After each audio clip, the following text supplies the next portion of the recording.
ABC մեդիայի ուղիղ եթերում ABC լուրերի հերթական թողարկումն է, ես Աննա Սարգսյանն եմ, բարի օր։ Կարևոր լուրերը նախ համառոտ։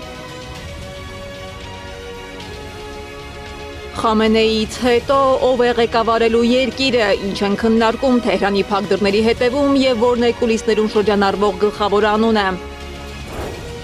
Իսրայելը սպառնում է ոչնչացնել Իրանի ցանկացած առաջնորդի, Խամենեին փոխարինող ցանկացած մարդ անվիճելի թիրախ կդառնա։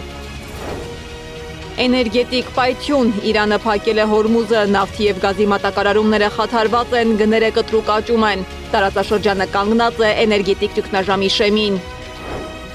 Պատերազմի մաթեմատիկան, թվեր, զինանոց ուժերի բալանս, Իրան-Իսրայել Միացյալ Նահանգներ հակամարտությունը մտնում է բարձր տեխնոլոգիական պատերազմի փուլ, որ կողմն զինանոց ունի, որն է առավելությունը օդում եւ որն է հենվում հրթիռային ուժի վրա։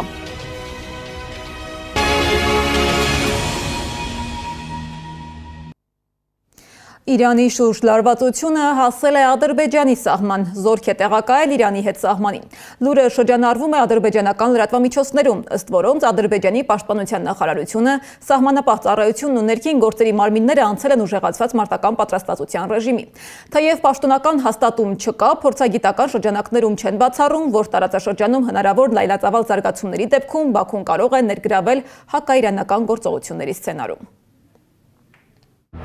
Ոչ ոք չի կարող բացառել, որ նման հնարավոր ռազմական պատրաստությունները միտված չեն այն սցենարին, երբ Իսրայելի դաշնակից Բաքվի բարբարոսական վարչախմբին կհրահանգվի միանալ Իրանի դեմ ագրեսիային։ Մինչ մի կողմից խոսվում է սահմանների երկայնքով հնարավոր զորակուտակումների մասին, մյուս կողմից տարածաշրջանային հարթակներում հնչում են գործակցության մասին հայտարարություններ։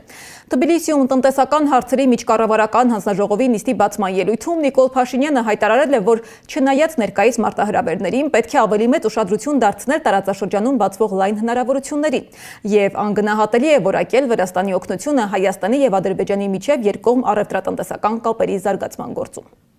Գործակցության եւ խաղաղության վերաբերյալ հայտարարություններին զուգահեռ Մերձավոր Արևելքում հռետորաբանությունը շարունակում է կոշտանալ։ Դիվանագիտական պատուհանն էլ կարծես փակվում է։ Իրանի գերագույն առաջնորդի խորհրդականը հայտարարել է, որ Թեհրանը չի վստահում Վաշինգտոնին եւ մտադիր չէ շարունակել բանակցությունները։ Ամերիկայի Միացյալ Նահանգների նախագահը դավաճանել է դիվանագիտությանը եւ իրեն ընտրած ամերիկացիներին։ Ամերիկացիները չեն ցանկանում գրավել Իրանը, այլ մասնատել այն, բայց Իրանը կարող է պատերազմել Ամերիկայի Միացյալ Նահանգների եւ Իսրայելի դեմ այնքան ժամանակ, որքան անհրաժեշտ է։ Թեհրանի կոշտ հայտարարություններին արագ արձագանքել է նաև Իսրայելը, հռետորաբանությունը ավելի սրելով։ Իսրայելի պաշտպանության նախարար Իսրայել Կացը հայտարարել է, որ Իրանում գերագույն առաջնորդ Ալի Խամենեին փոխարինելու համար նշանակվող ցանկացած առաջնորդ անվիճելի թիրախ կդառնա։ Նրա խոսքով ով էլ շարունակի Իրանի այն քաղաքականությունը, որը ըստ Կացի ուղղված է Իսրայելի եւ Միացյալ Նահանգների դեմ, կհամարվի թիրախ։ Կարևոր չէ ով է կամ որտեղ է թաքնվում, գրել է նախարարը X սոցիալական հարթակում։ Երբ արդեն հրապարակավ հայտարարվում է, որ հնարավոր իրավահաջորդը կարող է դառնալ թիրախ, կրկին օրակարգում է հայտնվում այն հարցը, թե ով կարող է փոխարինել Իրանի գերագույն առաջնորդին եւ ով կարող է շարունակել Իրանի ներկայիս քաղաքականությունը։ Իրանում իշխանության փոխանցումը երբեք միայն իրավական գործընթաց չի եղել։ Այն միշտ ուղեկցվել է ազդեցության կենտրոնների պայքարով, անվտանգության համակարգի դերակատարությամբ եւ փակ դռների հետևում կայացվող որոշումներով։ Իրանի քաղաքական վերնախավում տարիներ շարունակ շրջանառվում է մի անուն, որը հազվադեպ է հայտնվում պաշտոնական հաղորդագրություններում, բայց մշտապես հիշատակվում է կուլիսային քննարկումներում։ Մոջթաբա Խամենեին գերագույն առաջնորդի որդին այսօր դիտարկվում է որպես հնարավոր իրավահաջորդ իր շուրջ կուտակված ազդեցության եւ հակասական գնահատականների ֆոնին։ Նրա պաշտոնական կարգավիճակը համեստ է, բայց ազդեցության մասին խոսակցությունները չեն դադարում արդեն ավելի քան 1 տասնամյակ։ Ինչը հայտնի Իրանի նոր հնարավոր առաջնորդի մասին, Անահիտ Սարգսյանն է պատմում։ Իրանի քաղաքական վերնախավում տարիներ շարունակ շրջանառվում է մի անուն, որը գրեթե չի հնչում պաշտոնական հաղորդագրություններում, բայց մշտապես առկա է կուլիսային քննարկումներում։ Խոսքը Մոջթաբա Խամենեիի մասին է, Իրանի սպանված գերագույն առաջնորդի որդու, որի ազդեցության մասին խոսակցությունները չեն դադարում ավելի քան 1 տասնամյակ։ Մոջթաբա Խամենեին ծնվել է 1969 թվականին Մաշհադ քաղաքում։ Նա Ալի Խամենեիի երկրորդ որդին է։ Դպրոցական կրթությունից հետո սկսել է աստվածաբանություն ուսումնասիրել, ապա շարունակել ուսումը Ղոմում հոգևորական դառնալու համար։ Հետագայում աստվածաբանություն է դասավանդել Ղոմի աստվածաբանական ճեմարանում։ 1987-ից 88 թվականներին Մոջթաբան մասնակցել է Իրան-Իրաքյան պատերազմին եւ իր հսկողության տակ է վերցրել բասիջ աշխարհազորային ուժերը։ Չնայած Մոջթաբան երբեք չի զբաղեցրել որևէ բարձր պետական պաշտոն, սակայն մի շարք իրանցի նախկին պաշտոնյաներ եւ արևմտյան վերլուծական կենտրոններ նրան նկարագրում են որպես ազդեցիկ միջնորդ հոր գրասենյակի, անվտանգության կառույցների եւ քաղաքական էլիտայի միջև։ 2000-ականների սկզբից շրջանառվում են տեղեկություններ, որ Մոջթաբա Խամենեին սերտ կապեր ունի Իսլամական հեղափոխության պահապանների կորպուսի բարձրաստիճան հրամանատարների հետ։ Որոշ վերլուծաբաններ պնդում են, որ նա դեր է խաղացել այդ կառույցում հավատարիմ կադրերի առաջխաղացման հարցում։ Իրանի ներսում այս թեման գրեթե չի լուսաբանվում, իսկ պաշտոնական հաստատում երբևէ չի եղել։ Նրա անունը կապում են նաև օֆշորային ֆինանսական ցանցի հետ, որը գործածվում է Իրանից դուրս ակտիվներ պահելու եւ տեղաշարժելու համար։ 2009 թվականի նախագահական ընտրությունից հետո, երբ բողոքի զանգվածային ալիք բարձրացավ ընտրության արդյունքների դեմ, ընդդիմադիր շրջանակները պնդում էին, որ Մոջթաբան աջակցել է բողոքի ցույցերի դեմ կոշտ ուժային արձագանքին։ Այդ պնդումները պետական մակարդակով հերքվել են կամ անտեսվել, սակայն նրա անունը այդ իրադարձություններից հետո հայտնվել է ներքաղաքական քննարկումների կենտրոնում։ 2019 թվականին Միացյալ Նահանգները պատժամիջոցներ է սահմանել Մոջթաբա Խամենեիի նկատմամբ, նրան ընդգրկելով Իրանի գերագույն առաջնորդի մերձավոր շրջապատի այն անձանց ցանկում, որոնք Վաշինգտոնի գնահատմամբ ներգրավված են իշխանության կոշտ քաղաքականության մեջ։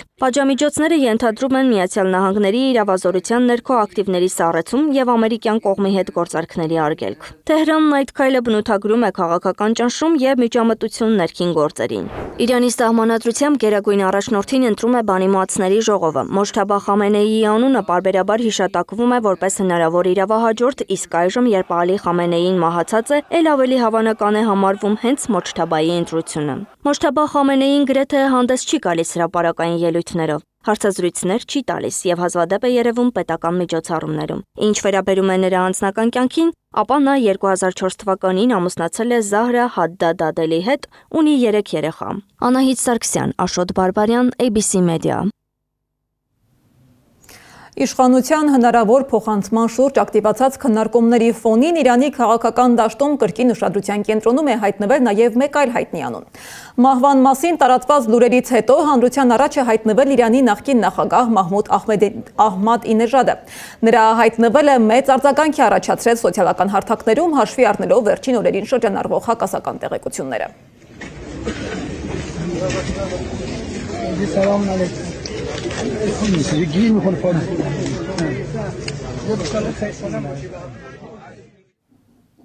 Պատերազմի լեզուն քաղաքական է, սակայն դրա հետևանքներն են մարդկային։ Սարսափելի կադրեր են հրապարակվել Իրանի Բուշերի հիվանդանոցի նորածինների բաժանմունքից։ Հիվանդանոցը ավերվել է Միացյալ Նահանգների եւ Իսրայելի հարվածների հետևանքով։ Շտաբ տարհանում են վաղաժամ ծնված նորածիններին, բայց որոշ նորածիններ մահացել են, քանի որ հարվածից հետո սարքավորումներն անջատվել են։ Սա առաջին դեպքը չէ, երբ Իսրայելն ու Միացյալ Նահանգները հիվանդանոցի են հարվածում։ Օրեր առաջ հարվածել էին նաև Թեհրանի Գանդիի բժշկական կենտրոնին։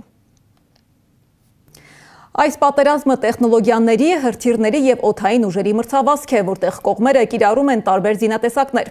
բայց մարտական հաշվեկշիռը ոչ միայն զինատեսակների թվով, այլ նաեւ հմտությամբ, կառավարման համակարգերի եւ հետախուզության արդյունավետությամբ է որոշվում։ Անյա Բաղյանը գիտի թեմայի մանրամասները։ Կործանիչներ, բալիստիկ հրթիռներ, ռազմական ուղղաթիռներ, անօդաչու սարքեր։ Միացյալ Նահանգներ, Իրան, Իսրայել հակամարտությունում կիրառվում է ժամանակակից ռազմական տեխնիկայի գրեթե ամբողջ սպեկտրը։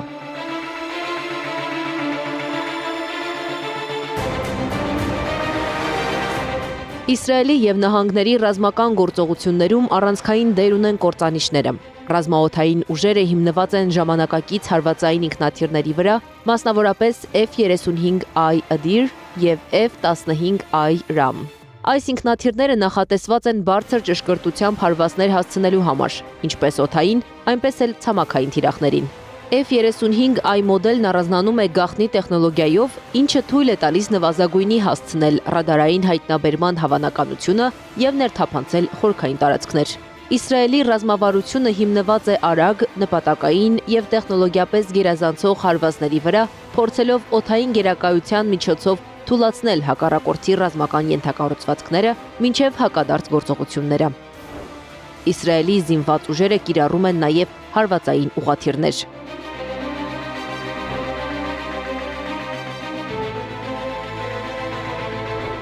Իրանի ռազմավարության առանցքում բալիստիկ հրթիռներն են։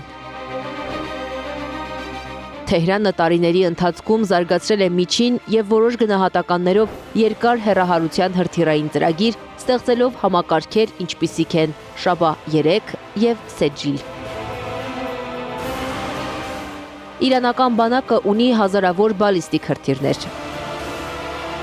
Բալիստիկ հրթիռները արձակվում են հրթիռային շարժիչով, մեծ բարձրությունից արագությամբ ուղղվում դեպի թիրախը։ Դրանք կարող են ունենալ ծանր մարտագլխիկներ եւ ոչնչացնել հազարավոր կիլոմետրեր հեռավորության վրա գտնվող օբյեկտներ։ Հրթիռային ուժերը Թեհրանին հնարավորություն են տալիս արագ եւ զանգվածային հարվածներ հասցնել հեռավոր թիրախներին։ Իրանական բանակն առանձնանում է նաեւ հրթիռահրետանային համակարգերով, որոնք ունակ են միաժամանակ արձակել բազմաթիվ հրթիռներ։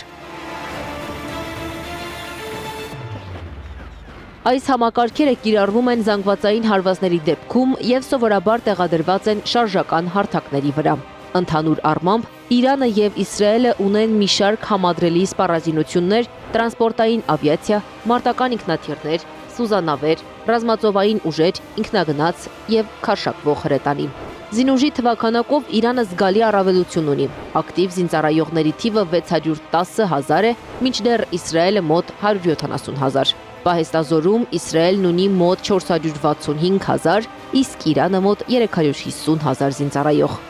Անի Աբաղյան, Նոնա Գևորգյան, ABC Media։ Բայց պատերազմը այլևս միայն ռազմաճակատում չէ։ Թեհրանը թշնամիներին պատասխանում է ոչ միայն հրթիռներով, այլև քայլով, որը կարող է ազդել ամբողջ աշխարհի տնտեսության վրա։ Գործի է դրել իր ամենավտանգավոր խաղաքարտը։ Փակել է աշխարհի նավթային շնչափողը, Հորմուզի նեղուցը վտանգի տակ դնելով գլոբալ էներգետիկ անվտանգությունը։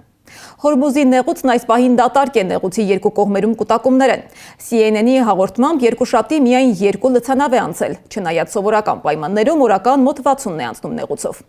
Իրանի այս քայլը քաղաքական ճնշման գործիք է, որը կարող է փոխել ուժերի դասավորությունը ամբողջ աշխարհում։ Մի քանի տասնյակ կիլոմետր լայնությամբ այս ջրային ուղին ապահովում է աշխարհի նավթի զգալի մասը, եւ դրա փակումը կարող է դառնալ ոչ միայն տնտեսական ցնցման, այլ նաեւ լայնածավալ բախումների սկիզբ։ Այս նեղուցի փակվելուց հետո աշխարհը հաշվում է ոչ թե հրթիռները, այլ դոլարները, քանի որ նավթի գինը բարձրանում է, գազի շուկան լարվում։ Ինչ հետևանքներ կունենա այս զարգացումը եւ որքանով է խոցելի Հայաստանը, Սեդա Մակարյանն է ուսումնասիրել։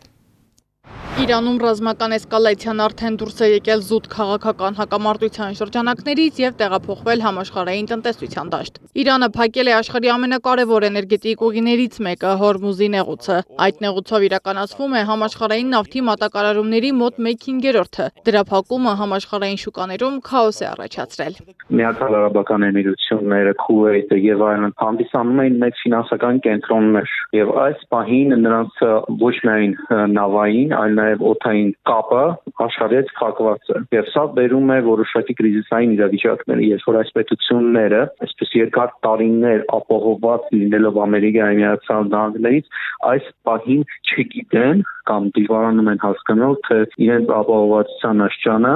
հետագայում որտեղից ակնկալ են։ Իրանի շուրջ ընթացող պատերազմի եւ Հորմուզի նեղուցի փակման հետևանքով տարածաշրջանը կանգնած է էներգետիկ ճգնաժամի վտանգի առաջ։ Նավթի, բենզինի եւ բնական գազի համաշխարհային մատակարարումները խաթարվել են, ինչն արդեն հանգեցրել է գնաճի։ Նեղուցով է անցնում աշխարհի նավթի եւ նավթամթերքների զգալի մասը, նաեւ հեղուկ բնական գազի որոշ մատակարարումներ դեպի արևելյան եւ հարավային Ասիա։ Գործընթացը, եթե պատերազմը շարունակվի, պարզապես այս գործընթացը կանգ չի առնի։ Նկատում նավթի գների թանկացումը։ Նույնը վերաբերում է նաև գազին, քանի որ Կատարը դադարեցրել է գազի արտահանումը, որի ամենամեծ շուկան Եվրոպան է, դա բերել է նա, որ Եվրոպայում գազի գնը մոտավորապես 50%-ով թանկացել է։ Մասնագետների գնահատմամբ բենզինի եւ դիզվառելիքի գների աճը մեծացրել է տրանսպորտային եւ առևտրային ծախսերը։ Նավթի գինը հասել է $82, արձանագրելով շուրջ 13% աճ։ Հեղուկ բնական գազի գինն էլ ավելացել է մոտ 40%-ով։ Փոփոխությունները զգալի են արդեն իսկ նավթի գինը, որը մի քանի օր առաջ $60 բարելի համար բարձրացել է եւ շուտով ակնկալվում է, որ $100 եւ ավել կհատի, ոսու գինն է թանկանում, դոլարն է ընկնում։ Այստեղ խնդիրը անում է, որ պարսկական ծովացողից եկող նավթը եւ այլ նավթամթերքը կազմում է ընդհանուր աշխարհի արտադրության 20%-ը եւ սա տարբեր խնդիրներ է առաջացնում, հատկապես Եվրոմիության համար։ Տարածաշրջանի երկրներ երկրները, մասնավորապես Հայաստանը, կանգնած են լուրջ մարտահրավերների առաջ։ Տնտեսագետները նշում են, առանց այդ էլ բնական գազի մատակարարումները սահմանափակ էին։ Հայաստանն ունի ցամաքային սահման Իրանի հետ եւ ռազմական լարվածությունը կարող է խաթարել նաեւ ներմուծման ուղիները, լրացուցիչ ճնշում գործադրելով տնտեսության վրա։ Սա ընդհանուր ազդում ամբողջ աշխարհում բենզինի գների թանկացմանը։ Այս պայմաններում իսկ Միացյալ Նահանգները, որը նավթի խոշոր արդյունք անող, բենզինի գները թանկացել է։ Այսինքն ամենուրեք բենզինի գները թանկանալու, այդ թվում նաև Հայաստան։ Դա կազդի նաև գազի գների վրա։ Եթե Հորմուզի նեղուցը երկար ժամանակ փակ մնա, էներգետիկ ճգնաժամը կարող է վերաճել տնտեսական եւ սոցիալական ճգնաժամի, իսկ Իրանն այս հարցում վճռական է տրամադրված։ Իսլամական պետությունը հայտարարել է, որ առանց բացառության կհարվածի ցանկացած նավի, որը կփորձի անցնել նեղուցով։ Աշխարհագրությունն այս պահին կրկին դարձել է քաղաքական եւ տնտեսական գործընթացների առանցքային գործոն։ Սադամ Ակարյան, Նոնա Գևորգյան, ABC Media։ Իրանի ռազմածովային ուժերի DNA ռազմանավը խորտակվել է Շրի Լանկայի մոտ։ Նավում մոտ 180 մարդ է եղել, որոնցից 30 նավաստի փրկվել եւ տեղափոխվել է հիվանդանոց։ Վիրավորների թիվը մոտ 80 է։ DNA-ն Իրանի ամենաժամանակակից ռազմանավերից մեկն է, որը կառուցվել է Իրանում եւ շահագործման է հանձնվել 2021 թվականին։ Մերձավոր Արևելքի մյուս նորությունները եւ պատերազմին վերաբերող հայտարարությունները հավաքագրել է Զարա Սարգսյանը։ Շատ ուշ է Իրանի հետ բանակցություններ վարելու համար, հայտարարել է Միացյալ Նահանգների նախագահ Դոնալդ Թրամփը։ Նրանք ուզում են խոսել, ես ասացի շատ ուշ է։ Նրանց հոպը, ռազմաօդային ուժերը, նավատորմն ու ղեկավարությունը ոչնչացված է, գրել է Թրամփը սոցցանցի իր էջում։ Իսրայելը մեզ չի ստիպել գործողություն սկսել Իրանի դեմ, մենք բանակցություններ ենք վարել այդ խելագարների հետ եւ ես զգացողություն ունեի, որ նրանք առաջինը կհարձակվեն։ Այս հայտարարությունն էլ Թրամփն արել է Գերմանիայի կանցլերի հետ հանդիպման ժամանակ։ Իր հերթին Իսրայելի բանակը Թեհրանում ենթակառուցվածքային օբյեկտներին ուղղված հարվածների մեծ ալիք է սկսել։ Մենք գիտենք, թե որտեղ է Նեթանյահուն անցկացնում իր հանդիպումները, հայտարարել է Իրանի բարձրաստիճան ռազմական գործիչ Յահյա Ռահիմ Սաֆավին։ Նրանք ցանկանում են Իրանը վերադարձնել շահի դարաշրջան եւ գերիշխել տարածաշրջանի նավթային եւ տնտեսական ոլորտներում։ Նրանք չեն հասնի իրենց նպատակներից որևէ մեկին, ասել է նա։ Իսրայելի վարչապետ Բենյամին Նեթանյահուն էլ հայտարարել է, որ Իրանի դեմ պատերազմը տարիներ չի տևի։ Այն կարող է արագ եւ վճռորոշ լինել, այն կարող է որոշ ժամանակ պահանջել, սակայն տարիներ չի տևի։ Սա անվերջ պատերազմ չէ, Fox News-ին ասել է Նեթանյահուն։ Իրանը կոչ է արել եվրոպական երկրներին ձեռնպահ մնալ Թեհրանի դեմ Իսրայել-Միացյալ Նահանգներ համատեղ գործողությանը մասնակցելուց։ Այդ մասին հայտարարել է Իրանի արտգործնախարարության խոսնակ Էսմայիլ Բաղային, որն ասուլիս է տվել Թեհրանի հրթիռակոծված դպրոցներից մեկում։ Ստեղծված վիճակին արձագանքել է Ֆրանսիայի նախագահ Էմանուել Մակրոնը, որը հայտարարել է, որ այս ամենի հիմնական պատասխանատվությունը կրում է Իրանը։ Իրանն է, որ մշակել է վտանգավոր միջուկային ծրագիր ու ստեղծել բացառիկ բալիստիկ միջոցներ, նաև զինել ու ֆինանսավորել ահաբեկչական խմբավորումներ հարևան երկրներում։ Չնայած դրան, նա նշել է, որ Միացյալ Նահանգների եւ Իսրայելի գործողությունները դուրս են միջազգային իրավունքի շրջանակից։ Մոսկվան կտրականապես եւ վճռականորեն կոչ է անում դադարեցնել ռազմական գործողությունները բոլոր կողմերից, հայտարարել է Ռուսաստանի արտգործնախարար Սերգեյ Լավրովը։ Նա նշել է, որ ոչ ատոմային էներգիայի միջազգային գործակալությունը, ոչ էլ Միացյալ Նահանգների հետախուզությունը չեն հաստատել, որ Իրանն ունի կամ փորձում է արտադրել միջուկային զենք։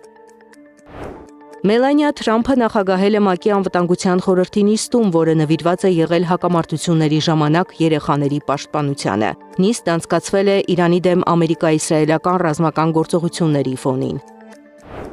Մինչ ՄԱԿ-ում նիստ են վարել, Իրանի Մինաբ քաղաքում վերջին հրաժեշտն են տվել աղջիկների դպրոցի հրթիռակոծության հետևանքով սպանված 168 աշակերտուհիներին։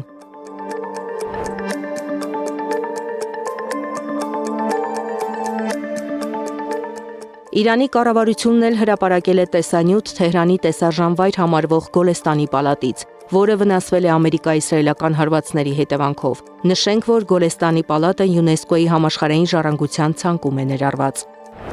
Եվ վերջում, Քուվեյթում բնակիչները ստիպել են խոցված F-15-ի ամերիկացի օդաչուին ծնկի գալ։ Նրանք օդաչուին շփոթել են իրանցու հետ եւ հեռացել են նրանից, երբ հասկացել են, որ նա իրենց դաշնակիցն է։ Զարա Սարգսյան, Նոնա Գևորգյան, ABC Media։ Երևանում Իրանի դեսպանատանը բացվել է Սքոմատյան, Գերագույն առաջնորդ Խամենեի և ԱՄՆ իսրայելական հարձակման այլ զոհերի, այդ թվում ավելի քան 170 երեխաների և ուսուցիչների մահվան կապակցությամբ։ Վաղ առավոտից մարդիկ ծաղիկներ, խաղալիքներ և ծաղկեպսակներ են դնում դեսպանատան մուտքի մոտ։ Իրանի բարեկամ երկրներից ժամանում են դիվանագետներ իրենց ցավակցությունը հայտնելու։ Երևան երիտասարդական նվագախմբի երեխաները Բեյրութից հատուկ չվերթով ժամանակից շուտ վերադարձել են Հայաստան, հայտնում է Լիբանանում Հայաստանի Հանրապետության դեսպանությունը։ Օդանավը կես ժամ առաջ է վայրէջք կատարել Երևանում։ Այս ժամի համար առանձնացրել էինք այսքանը, ABC լուրերի գլխավոր թողարկումը ժամը 18-ին է։ Առայժմ։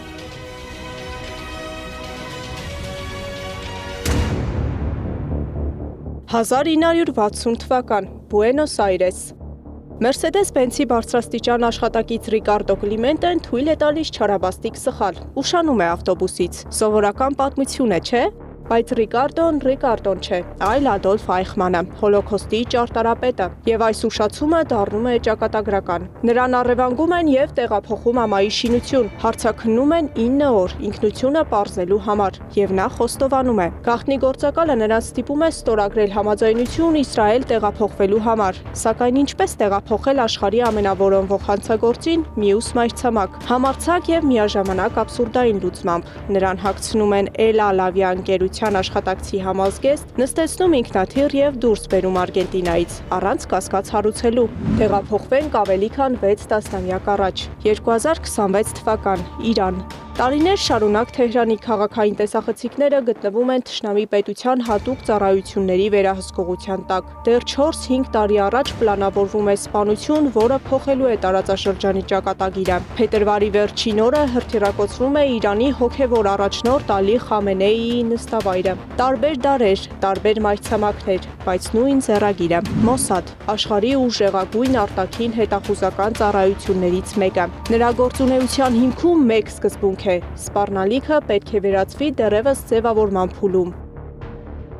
Վերջին տասնամյակում Իսրայելը համաշխարհային ցանցերում ֆիզիկական ներկայությունը փոխարինել է վիրտուալ ներկայությամբ։ Լսած կլինեք Pegasus վիրուսի մասին։ Դրա ստեղծողը իսրայելական NSO գրուպն է, որը գործում է Իսրայելի պետական արտոնագրի ներքո։ 2021-ին աշխարհի շուրջ 80 լրագրողներ 17 լրատվամիջոցներից բացահայտել էին Pegasus-ի թիրախում են հայտնվել 50,000 հեռախոսահամարներ, որոնց մեջ էին Էմանուել Մակրոնի, Հնդկաստանի ղեկավարության, սպանված արաբ լրագրող Ջամալ Խաշոգջիի ամբողջ շրջապատի բջջային համարները։ Սա դարձավ լուրջ քաղաքական սկանդալների պատճառ։ Քաղաքական սկանդալները, սակայն, հեշտությամբ չեն հարթվում։ 1970-ականներին Մոսադը եվրոպական մայրաքաղաքներում, Փարիզում, Աթենքում, Հռոմում, Նիկոսիայում մասսայական սպանություններ էր իրականացնում։ Գործակալները սպանում էին պաղեստինցիներին, որոնց կասկածում էին օլիմպիական խաղերին հրյա ատլետների սպանության համար։ Հետագայում արտահոսած փաստաթղթերը ցույց տվեցին, որ այդ գործողությունները հաճախ իրականացվել են առանց ընդունող երկրի պաշտոնական թույլտվության,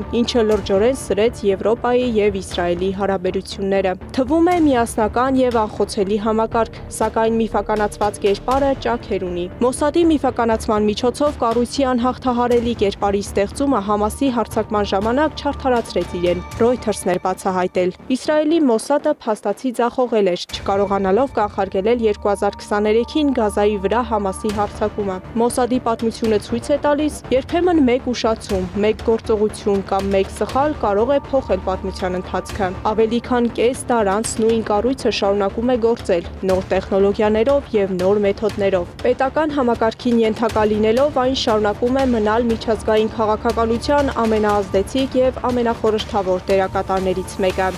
Սեդա Գյուրեղյան, Գեգամ Ղազարյան, ABC Media։